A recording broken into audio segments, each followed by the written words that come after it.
विचार करते कारण आम्ही तुमच्या सरांची परीक्षा घ्यायला आलो. तुमचे सर येतात का रोज शाळेमध्ये? चांगलं शिकवतात? पण तुम्ही शिकता का? अभ्यास करता? सगळे एकत्रच आहे, सगळं हो होच आहे का? आता सगळे मुलं इथे आहेत, अगदी छान पट आहे आपला 1ली ते 4थीचा. कमी जरी संख्या असली तरी सगळ्यांचा उत्साह दिसतो. म्हणजे आपल्या जिल्हा परिषद शाळांचं ते काय सरकी मी जिथं जाते ना, मुलं आपली खूप उत्साही असतात.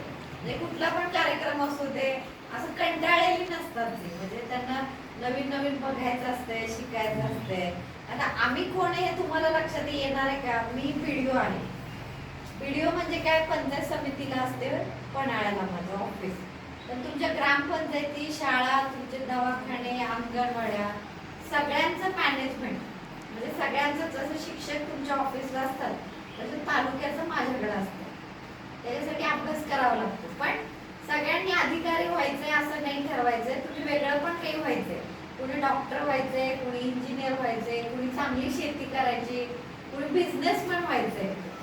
की इतरांना पण रोजगार आपण अवेलेबल करून द्यायचा आहे. काही लोकांना खेळाची आवड असेल तर पन्हाळ्यामध्ये खेळासाठी पण चांगलं वातावरण आहे, ते पण तुम्ही हे करा.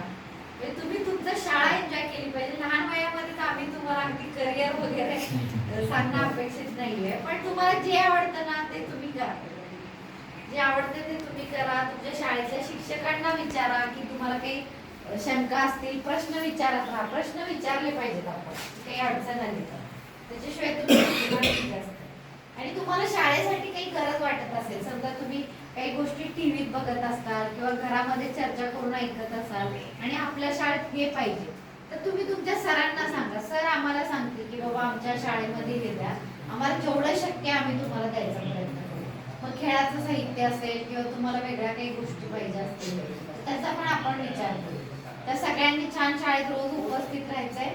मुद्दाम शाळा बुडवायची नाही. पोट दुखतं किंवा काही असं खोटं कारण सांगून. आणि पाणी सगळ्यांनी स्वच्छ प्यायचं आहे. सध्या तुमचं वेतवड्यामध्ये पाण्याचं बऱ्याच पावसामुळे अडचणी आहेत, त्याच्यामुळे सगळ्यांनी घरी पण सांगायचं की उकळून पाणी प्यायचंय. तुम्ही स्वतः उकळून पाणी प्यायचंय. तुमची नखं वेळेत कापलेली असली पाहिजे. म्हणजे स्वतःच्या आरोग्याची तुम्ही काळजी घ्यायची आहे. म्हणजे तुम्ही हेल्दी राहाल, जेवढं हेल्दी राहाल तेवढा चांगला अभ्यास, काम चांगलं चालू आहे. तर तुमचं परत एकदा अभिनंदन साहेब. तुम्ही स्वतः परत ह्या स्पर्धेमध्ये आहे आणि माझ्याकडनं शुभेच्छा.